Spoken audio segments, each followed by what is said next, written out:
It's Friday night, and you know what that means.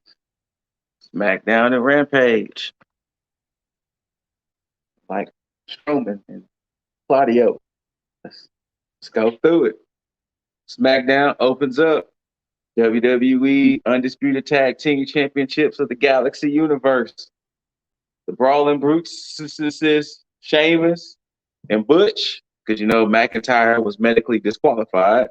So Sheamus and Butch versus the Usos. Of course, you know they rolling with Solo and honorary Us Sami Zayn. Um, wasn't a bad match. Um, I wonder how. I'm pretty sure the Usos retaining still would have happened if it would have been McIntyre instead of Butch, but pretty good match. Of course, you know some shenanigans. Shenanigans did happen in the match. Um, I want to say Sammy jumped on the apron a couple of times, caused some interference, caused some distractions, but ultimately they hit the 1D on Butch. 1, 2, 3, Usos still a champ. I think Michael Cole said the Usos are now 506 days or something like that as tag champs. So, you know, that definitely has surpassed all of the tag teams. Who will be that tag team to dethrone the Usos and win? Um, LA Knight comes out there, yeah, and he starts discussing about how, you know, he wants to save Bray Wyatt, talking about how Bray Wyatt said he wasn't the one that attacked him. Then he started showing the proof of the other two videos and showed that, you know, the masked person was there. So how the hell it wasn't Bray Wyatt? Then he was like, fuck it, I'll go backstage and look for Bray myself. And to fast forward some, he goes into a locker room, some lights cut off. He uses his cell phone for light, and it happens to be the person in the mask again, and it just cuts to commercial break. Excuse me, unless I missed something, LA Knight is probably still getting his ass beat up right now. uh, Next up, they were trying to show some footage of Legado del Fantasma was supposed to be having an interview in the parking lot, and then all you hear is some screaming, and then you see Ronda and Shayna walking away. Shotzi is on the ground holding her arm, mainly her hand, and it was to be presumed that they attacked Shotzi. But Shotzi now has a broken hand, apparently. Um, just like I think Authors of Wrestling said that apparently the NXT parking lot has been adapted or been drafted to Raw and SmackDown too, because y'all know in NXT, you ain't safe in that parking lot. Apparently on Raw and SmackDown, it's the same thing. Then we get Legado del Fantasmas. Remember the new name, Cruz del Toro and Joaquin Wild versus the Viking Raiders. If y'all didn't know, Sarah Logan is now officially Valhalla, and they was having a match. Zelina was on commentary, you know, dressing her Leah Try Again outfit. Mid-match, Hit Row comes out there with chairs, beat up on LDF, beat up on the Raiders. B-Fab even gets a little revenge on Valhalla. And then from that, of course, the match was thrown out. They did announce next week triple threat tag team match: Hit Row, LDF, Viking Raiders. We get Ricochet and Gunther contract signing.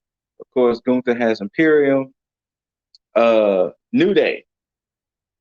Bree, for the first time, throw back to their old outfits when they cosplayed as the Green and White Power Rangers. They brought it back out, you know, to honor JDF, Jason David Frank. May you rest in peace, good sir. Thank you for the memories. Thank you, thank you, thank you. But they was like, hey, we know how these things go. Uh, Ricochet says something to piss off Gunther. Gunther Gunther gets upset. Uh, that's their old names. Ludwig and Giovanni get pissed off. Gunther gets jumped. So we're out here to make sure none of the shenanigans work. And of course, shenanigans ensues. Adam Pearce was out there. They signed the contract. Words get exchanged. It turns into a 6-man tag. New Day, Ricochet versus Imperium. New Day, Ricochet gets the W. Uh, New Day is going against Pretty Deadly tomorrow night on Deadline. Ricochet gets his title match against Gunther next week, SmackDown in Chicago. Kept making it known they will be in Chicago. Please, no, nothing. I don't even want to entertain that. Excuse me, sorry. Wouldn't be one of these without yawn, right? Bloodlines backstage. They talking about, hey, we're about to go celebrate this, that, and the third. Jay Uso and Zayn stay behind. Jay tells Sammy that, hey, you know, Roman's supposed to be back next week. How about, you know what I'm saying, clean yourself up? You know what I'm saying? Clean up the beard, clean up the hair, because it might be like an important announcement or anything. So, you know what I'm saying? Look right for the tribal chief next week. And then Ray was getting checked out by the trainers. Karrion Kross and Scarlett show up. They was like, look, we just want to talk, have a little discussion. Basically, he's threatening Ray. Let's just call it what it is. He's basically threatening Ray and letting Ray know. TikTok. Then eventually some 2 security dudes, hey, we got a problem here. I was like, hey, you know, get someone, you know, security subject to get beat up. Like beat the fuck up. Then we get a tag team match because earlier when Shayna and Ronda was having a little interview, Shotzi, it wasn't Shotzi. Liv Morgan and Tegan showed up and was like, hey, well, let's have a match. Let's go to the match. Liv Morgan, Tegan Knox versus Ronda Rousey, Shayna Baszler. Pretty standard tag match. Nothing out of the ordinary that was been like, then at one point, Raquel comes out, distracts Ronda, which allows Shotzi to hit the pretty, well, no, what is it? The shiniest of wizards. And, you know, Liv hits, did she hit Oblivion or did she hit, I forgot what the Liv hit, but basically the distraction caused them to lose 1, 2, 3. And then Pierce working quick, he announced that Liv and Tegan are going against Damage Control's EO and Dakota for the women's tag team championships. Yeah, I know. He works fast. And then trying to think, were there any other segments for SmackDown?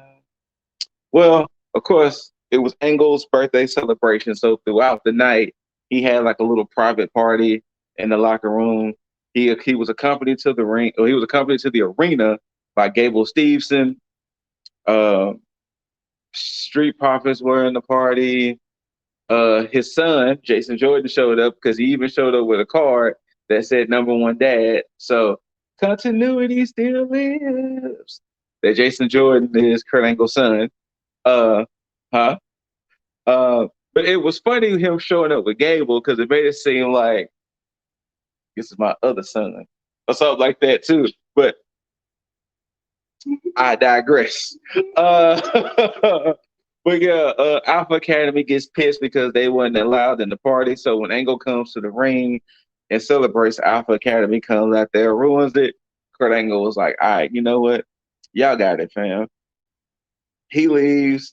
He doubles back with Gable in the old milk truck. Yep, he brought back the milk truck. First, him and Gable was just throwing milk at Otis and Chad. Then eventually he brought out the hose and just, yep. I wonder, just a quick little sidebar here. Do they warn the fans before this type of segment? Or do they just let it be? I have to feel they have to do some type of warning. Because what if you're like allergic to milk or something? And you just get like blah milk at blah hospital. Hope it wasn't spoiled milk. But yeah, he did the milk celebration, and boom, that's how SmackDown goes off the air.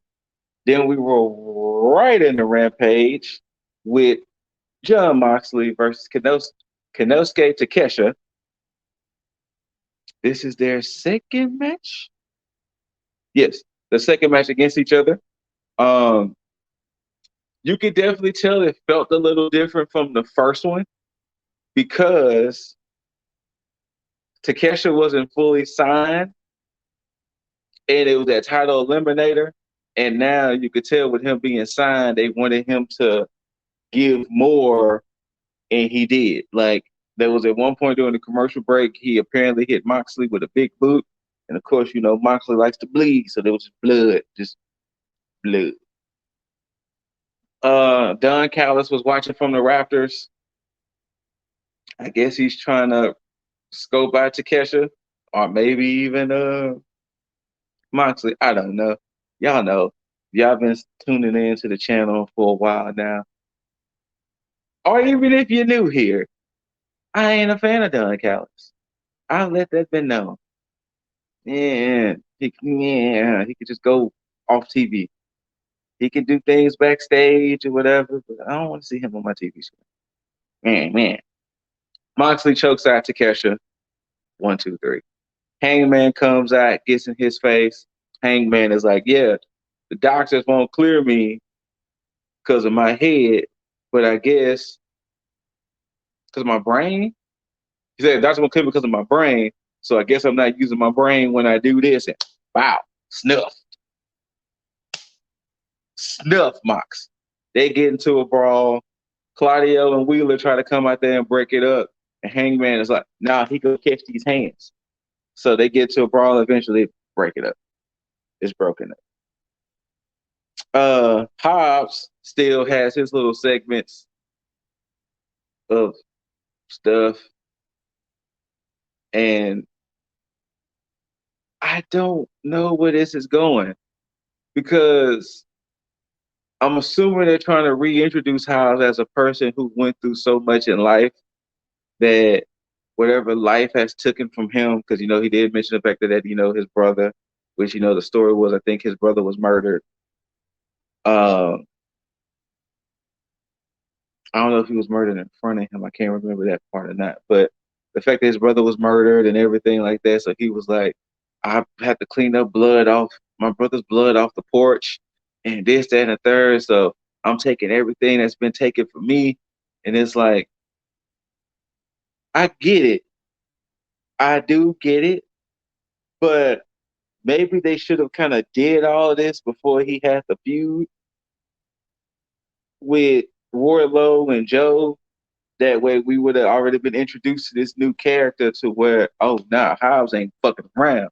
He wants these belts, fam. But I don't know where this is going to go. Stokely had a little interview talking about segment rather, talking about the fact that Moriarty lost his match against Hook because they announced that they were saying that Hook's foot was under the ropes and he had to break the hold, but Hook's foot went under. So eventually at some point, I'm assuming they're going to have Hook and Moriarty running back for the FTW championship.